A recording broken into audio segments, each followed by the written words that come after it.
সরকার দু আলম সৈয়দুল মুরসালিন খাতামুন নবীন আল্লাহর নবীর জবানে কোরআনে কারীমের তেলাওয়াত শুনে বিভিন্ন দেশের ব্যবসায়ীরা, সিরিয়া ইয়েমেনের ব্যবসায়ীরা বলতেছে, এই যুবকেরা কি বলে, এই লোক নাকি পাগল। পাগলের কণ্ঠ তো এত সুন্দর হতে পারে না। আল্লাহু আকবার। আরে পাগলের চেহারা কি এত সুন্দর হয় নাকি? একজন আরেকজনকে বলে, এত মানুষ না, মনে হয় পূর্ণিমার চাঁদ। এত সুন্দর চেহারার মানুষ আমরা আজ পর্যন্ত কোনোদিন, এত সুন্দর স্মার্ট লাবণ্যময় চেহারা, মায়াবী চেহারা, তার সুরের মধ্যে এমন জাদু, এমন জাদু। আল্লাহু আকবার। সব ব্যবসায়ীগুলো আল্লাহর নবীর ঘরের চতুর্পাশে দাঁড়িয়ে দাঁড়িয়ে রাহমাতুল লিল আলামিনের কোরআনুল কারীমের তেলাওয়াত শুনতেছি। আল্লাহু আকবার। তেলাওয়াত শেষ হয়ে গেল। সরকার দু আলম রাহমাতুল লিল আলামিনের ঘরের দিকে সব মানুষগুলো যে হাজির হয়ে গেল, ভিড় জমিয়ে গেল। একজন প্রশ্ন করে, মান আনতা ওয়া মা আনতা, আপনি কে, কি আপনার পরিচয়? আল্লাহু আকবার। সরকার দু আলম বললেন, আনা মুহাম্মদ ইবনে আব্দুল্লাহ। আল্লাহু আকবার। আমার নাম হলো মুহাম্মদ ইবনে আব্দুল্লাহ। এ মক্কার মানুষগুলো আপনার এত বিরোধিতা করে কেন? মক্কার মানুষগুলো বলতেছে, আপনি নাকি পাগল, কিন্তু আপনার চেহারা দেখলে তো মনে হয় না আপনি পাগল। আপনার মতো এত সুন্দর চেহারার মানুষ আমরা আজ পর্যন্ত কোনোদিন দেখি নাই। আল্লাহু আকবার। পাগলের কণ্ঠ তো এত সুন্দর হয় না। আপনি বলেন, মক্কার মানুষগুলো আপনার কেন এত বিরোধিতা করে? আপনার মতো এত ভালো মানুষের তো বিরোধিতা করার কথা না, ঠিক কিনা বলে? আল্লাহর নবী বললেন, তোমরা আমার কথাগুলো ভালো করে শোনো। তাদের সাথে আমার কোনো বিরোধ নাই। সম্পদ নিয়েও না, টাকা পয়সা নিয়েও না, ধন দৌলত নিয়েও না, ক্ষমতা নিয়েও না। তাদের সাথে আমার বিরোধ হলো আল্লাহর জমিনে আমি মানুষদেরকে এক আল্লাহর দিকে দাওয়াত দিই, ঠিক কিনা বলেন? আর আল্লাহ তাআলা আমাকে দুনিয়ার জমিনে পাঠিয়েছেন মানুষদেরকে জাহান্নামের পথ থেকে জান্নাতের পথে আনার জন্য। মানুষদেরকে আমি কোরআনের দাওয়াত দেই, তাওহীদের দাওয়াত দেই, রিসালাতের দাওয়াত দেই। এটা মক্কার কাফেরেরা সহ্য করতে পারে না। তারা আমার বিরোধিতা করে, তারা আমাকে পাগল বলে, আমাকে জাদুকর বলে। সব মানুষগুলো এক বাক্যে আওয়াজ করলো, আপনি ঠিকই বলেছেন, আপনি পাগল না। আপনাকে যারা পাগল বলে ওরাই হলো পাগল, ওদের 14 গোষ্ঠী পাগল। মুহাম্মদ ইবনে আব্দুল্লাহ, আর দেরি করবেন না। আপনার জবানে আমরা যে তেলাওয়াত শুনেছি, এটা মানব রচিত কোন কবিতা আবৃত্তি হতে পারে না। নিশ্চয় এটা আল্লাহ তাআলার জবানের কালাম, ঠিক কিনা বলে? আমাদেরকে কালেমা পড়ে এখনই মুসলমান বানায় দেন। এবার কাফেরেরা, বিভিন্ন দেশের মানুষ, অমুসলিমরা ব্যবসা করবে তো দূরের কথা, এখন মুসলমান হওয়ার হিরিক পড়ে গেছে। আবু জেহেল যায় এবার মক্কার ছোট ছোট নেতারা বলে, মিয়া পেঁচটা আপনি লাগাইছেন, পেঁচটা আপনি লাগাইছেন। ভাতিজা গোপনে ছিল, গোপনে সে তার কাজ করত। আপনি বাধা দেওয়া সবকিছু করে এখন আপনি সব ফ্লাশ করে দিলেন। দেখেন এখন খেলা, সব মুসলমান হয়ে যাইতেছে। আর জোরে বলেন সুবহানাল্লাহ। যুবক মুসলমান, এই কোরআন আল্লাহর জবানের কালাম। পৃথিবীর জমিনে মুসলমান ততদিন পর্যন্ত শান্তি পাবে না যতদিন পর্যন্ত আল্লাহর জমিনে আল্লাহর কোরআনের আইন বাস্তবায়ন না হবে, ঠিক কিনা বলেন? এই সমস্ত গণতন্ত্র, রাজতন্ত্র, সমাজতন্ত্র, কমিউনিজম এগুলো হচ্ছে ভাউতাবাজি। এগুলো হলো কি? ভাউতাবাজি। মুসলমান যদি শান্তি পেতে হয় আল্লাহর কোরআন অনুযায়ী আমাদেরকে চলতে হবে। এই যে আপনি কিছুদিন আগে ঘটনা শুনলাম, এলেঙ্গায় বাস ডাকাতি, দিনের বেলাও ডাকাতি হয়। 500 টাকা পকেটে নিয়ে এখান থেকে বাস ওইটা গুলিস্তান যান, দেখবেন যাওয়ার আগে আপনার পকেটের টাকা শেষ থাকবে। আর সৌদি আরবে 1 কোটি টাকাও যদি হাতে নিয়ে যান, $1 লাখ যদি আপনার হাতে থাকে, রাত 2টা-3টা বাজে একা একা ঘোরেন, কেউ আপনার দিকে ফিরেও তাকাবে না। আজকের পত্রিকার পরিসংখ্যান, আজকের সৌদি আরবে অপরাধ একেবারে শূন্যের কোঠায়। অপরাধ, চুরি, জিনা, ব্যভিচার, ডাকাতি, হানাহানি, মারামারি শূন্যের কোঠায়। বিচারকদের আদালতে মামলা আসে না, বিচারকদের আদালতে মামলা আসে না, কোনো অপরাধ নাই।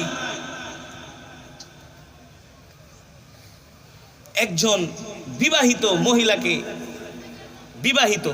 একজন বিবাহিত মহিলাকে একজন পুরুষ শুধু মোবাইলে ডিস্টার্ব করছে। কি করছে? ওই মহিলা যে আদালতে মামলা করছে, শুধু ফোন দিয়ে একটু ডিস্টার্ব করছে, তেমন কোনো কথাও বলার সুযোগ পায় নাই, 2-3 বার শুধু মিস কল মারছে। আর বাংলাদেশে তো এখন পুরা অহরহ চলছে। বাংলাদেশে তো এখন পরকীয়ার বাজার গরম, প্রতিটা সমাজে পরকীয়া চলতেছে, ঠিক কিনা বলেন? আর সৌদি আরবে খালি শুধু মিস কল মারছে একজন বিবাহিত মহিলাকে, সে যে পুলিশের কাছে শুধু একটা সাধারণ ডায়েরি করছে, পুলিশ আসার সাথে সাথে তাকে অ্যারেস্ট করছে মোবাইল ট্র্যাক করে। ব্যাপার কি? বিবাহিত মহিলা জানো, তারপরে তুমি তাকে মোবাইলে কেন ডিস্টার্ব করলা?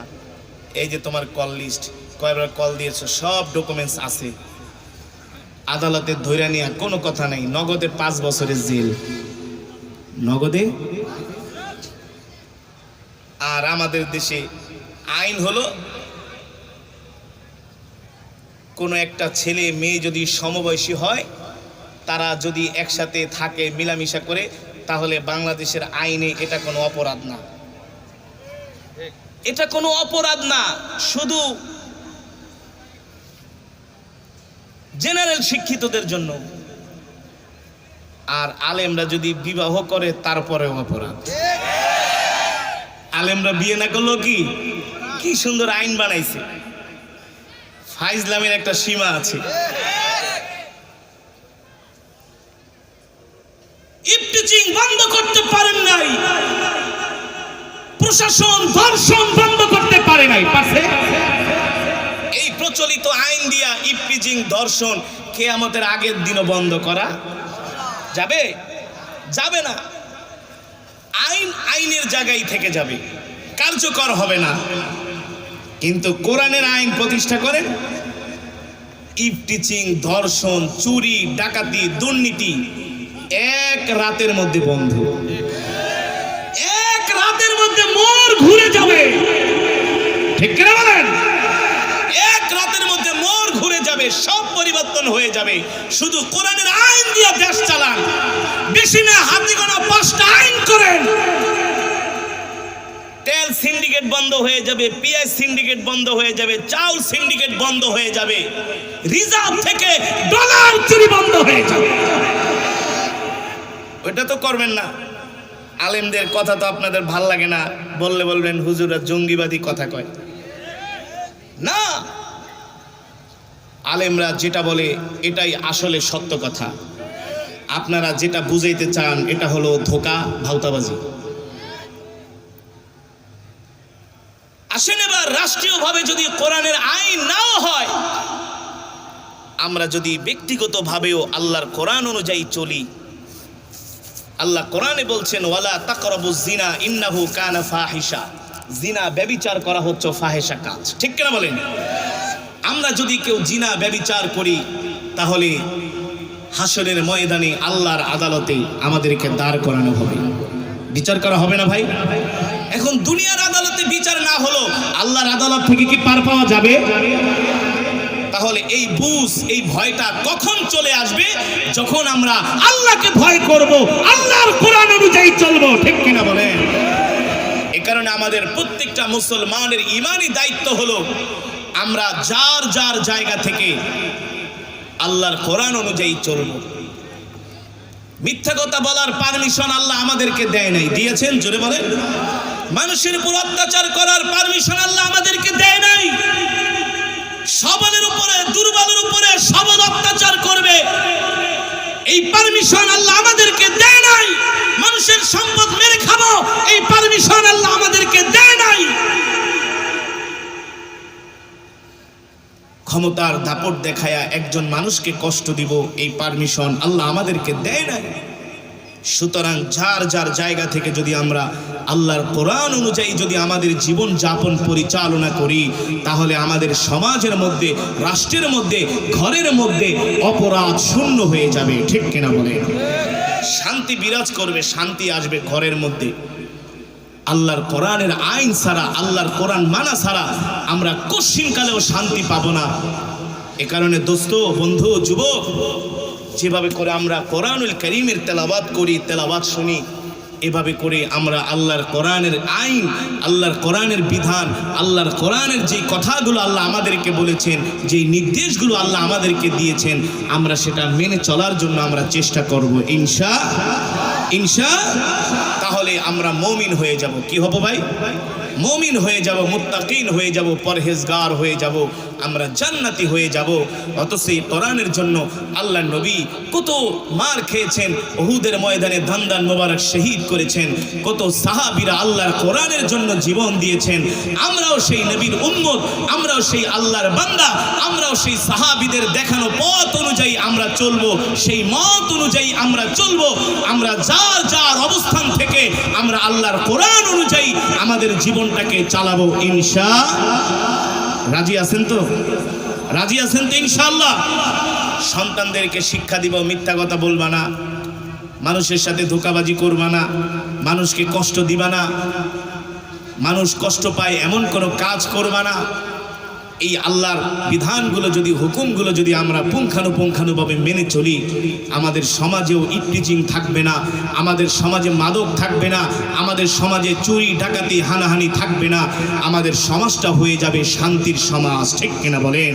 আর এই শান্তির সমাজ প্রতিষ্ঠা করতে হলে আল্লাহ তাআলার দেওয়া কোরআন, আল্লাহ তাআলার দেওয়া কোরআন, এই কোরআন নিজেকেও পড়তে হবে, সন্তানদেরকেও পড়াতে হবে, এই কোরআন অনুযায়ী আমাদেরকে চলতে হবে। আল্লাহ তাআলা আমাদের তৌফিক দান করুন, বলি আমিন। এই মজমাকে আল্লাহ কিয়ামত পর্যন্ত কবুল করুন, বলি আমিন। আমার যে যুবক ভাইরা, কলিজার টুকরা যুবক ভাইরা এই প্রোগ্রামের আয়োজন করেছেন অনেক কষ্ট করে, অনেক মেহনত করে, আমার যুবক ভাইরা আজকে